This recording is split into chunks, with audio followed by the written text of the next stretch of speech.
अयान की माँ अरीबा के घर आ पहुंचती है और आकर कहती है कि देखो अरीबा, तुम यहाँ पे कोई भी ऐसा तमाशा नहीं करूंगी, क्योंकि अरीबा के पास तो और कोई ठिकाना नहीं है। वो अयान की बातों से घबरा कर सीधा आ चुकी है इधर। लेकिन जी आप देखेंगे काफ़ी ज़्यादा एक्साइटेड है इस बात के लिए अयान की माँ। और उसके जहन में ये है कि उसका भाई कभी भी उसको इस चीज़ के लिए मना नहीं करेगा, यानी कि जिस मकसद के लिए वो उधर गई है उस चीज़ में उसको कभी भी हार नहीं मिलेगी। लेकिन जी इस दफ़ा ताबीन खुद ये फैसला करेगी कि ऐसा नहीं हो सकता जैसा आप सोच रही हैं। ये सरासर बेवकूफ़ी है और सरासर आपके दिमाग का फितूर और कुछ भी नहीं है, क्योंकि यान को भी दिमाग ठिकाने लगाना काफ़ी ज़्यादा ज़रूरी हो चुका था। अब जाकर ताबीन इसको बताएगी कि आखिर क्या होना है और क्या नहीं होना। बहरहाल जी आप देखेंगे कि अरीबा कहती है यान से कि मुझे समझ नहीं आ रही कि तुम इधर आके इतने ज़्यादा इसके तरले मिन्नतें क्यों कर रहे हो। देखो वो नहीं चाहती ऐसा कुछ तो क्या फ़ायदा। और ऊपर से तुमने फुप्पो को भी ले आए और फुप्पो भी इसी बात पर आकर अटक चुकी हैं।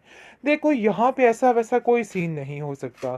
जिस पर तबीन उसको चुप करवा देती है अरीबा को और कहती है कि तुम्हें कुछ भी बोलने की ज़रूरत नहीं है। तुम बिला वजह क्यों टेंशन ले रही हो। देखो ये सारी बातें तुम्हारे लिए बिल्कुल बेफजूल हैं। मैं तुम्हें कतई इजाज़त नहीं दूंगी कि मेरे मामलात में इंटरफेयर करो। आगे से आप देखेंगे कि वो कहती है कि तुम्हारा मामला नहीं है शायद जी, हमारे घर का मामला है। लेकिन यहाँ पर अब अरीबा की माँ भी उसको सबक सिखाने वाली है और उसको बताने वाली है कि भाई ये उसके घर का मामला नहीं बल्कि ताबीन का मामला है और उसको अपनी मर्जी के साथ ही जो करना है। अब कोई भी उसको फोर्स नहीं करेगा, क्योंकि जो बातें खुलनी थी वो तो खुल के सामने आ चुकी। अब मजीद कोई भी उसको फोर्स नहीं करेगा कि वो कुछ भी ऐसा करे। उसकी माँ कहती है कि अब वो जैसा कहेगी जो कहेगी यहाँ पर वही होने वाला है। इसलिए अरीबा तुम अंदर मदाखलत मत करो। और वैसे भी तुम्हें यहाँ पे नहीं आना चाहिए था। किस मुंह से आई थी और किस अकड़ के साथ तुम यहाँ से गई थी। आखिर कैसे तुम इधर दोबारा वापस आ सकती हो। मुझे तो इस चीज़ की हैरत हो रही है। जिस पर अरीबा कहती है कि ये मेरा घर है और मैं जब चाहूँ यहाँ पे आ सकती उसने रीबा को साफ साफ कह दिया है कि आइंदा कभी भी मेरे मकसद में आने की कोशिश मत करना, वरना तुम्हें सिर्फ और सिर्फ तकलीफ ही पहुंचेगी। इसके अलावा और कुछ भी नहीं पहुंचेगा। इसके अलावा उसके पास कोई ऑप्शन बाकी नहीं रहेगा, क्योंकि वो नहीं समझ पा रही कि आखिर क्या चक्कर चलने वाला है। उसके साथ ऐसा खिलौना काम होने वाला है कि ये लड़की याद रखेगी।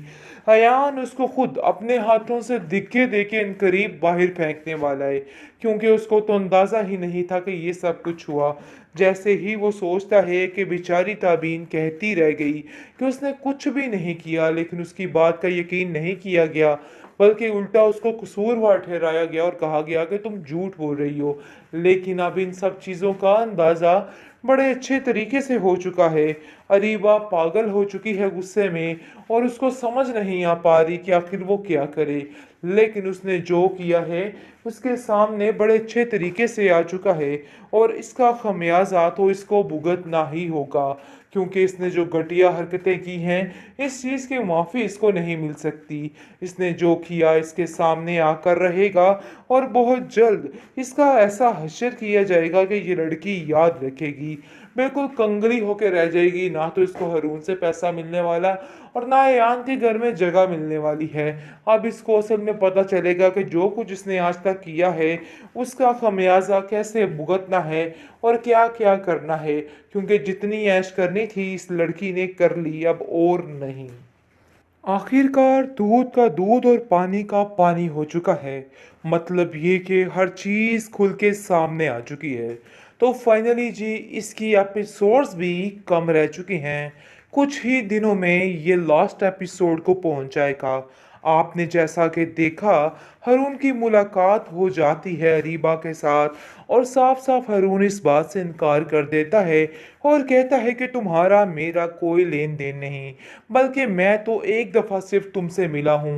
न जाने क्यों तुम मेरे ऊपर इस किस्म के इल्ज़ामात लगा रही हो। जिसको सुनकर साफ-साफ कह देती है रीबा कि तुम बहुत घटिया काम कर रहे हो। मुझे तो यकीन ही नहीं आ रहा कि तुम इतने ज़्यादा लालची इंसान होगे। आखिर कैसे मैं तुम्हारी इस बात का यकीन कर लूँ? जिसको सुनकर वो कहता है कि चली जाओ यहाँ से और यहाँ दोबारा मत आना, क्योंकि तुम्हारा मेरे साथ कोई हिसाब-किताब नहीं है, बल्कि तुम सरासर झूठ बोल रही हो, इसके अलावा और कुछ नहीं।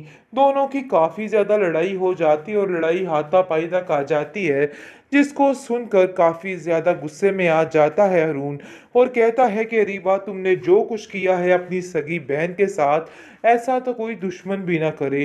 तुम तो किसी की सगी नहीं हो सकती। जिस पर वो कहती है कि आखिर तुम क्या कहना चाहते हो? और वो साफ-साफ बता भी देता है और कहता है कि तुमने अयान के साथ जो कुछ किया, रीबा ताबीन के साथ जो कुछ किया है, इस चीज़ की माफ़ी तो तुम्हें कभी नहीं मिल सकती और बहुत भयानक अनकरीब तुम्हें सज़ा मिलने वाली है। जिसको सुनकर वो कहती है कि क्या फ़ज़ूल बकवास कर रहे हो? ऐसा कुछ भी नहीं है और मैंने तो ऐसा कुछ किया ही नहीं है। साफ-साफ हर चीज़ से मुकर रही है। बहरहाल आप देखेंगे कि सारी बात सुन लेता है यहीं पर अयान और काफ़ी हैरान हो जाता है और कहता है कि आखिर तुमने क्या किया हारून के साथ? हारून, तुमने क्या किया ताबीन के साथ? जिस पर वो कहता है कि तुम अपनी कज़न से पूछो कि आखिर क्या मामला हुआ था। मेरे ऊपर बरसने का कोई भी फ़ायदा नहीं है।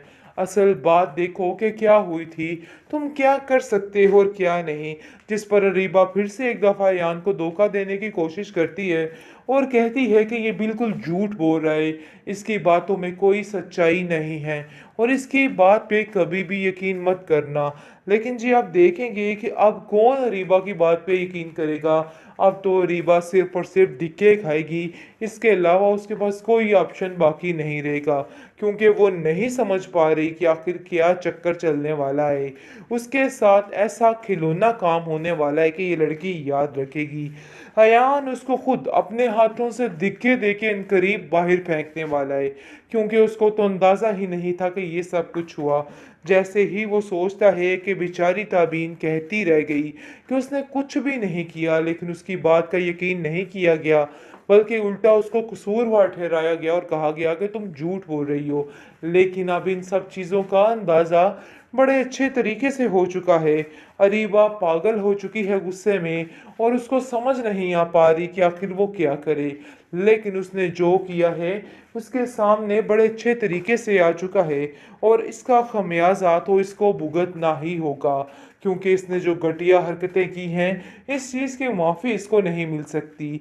इसने जो किया इसके सामने आकर रहेगा और बहुत जल्द इसका ऐसा हश्र किया जाएगा कि ये लड़की याद रखेगी। बिल्कुल कंगली होके रह जाएगी, ना तो इसको हारून से पैसा मिलने वाला और ना अयान के घर में जगह मिलने वाली है।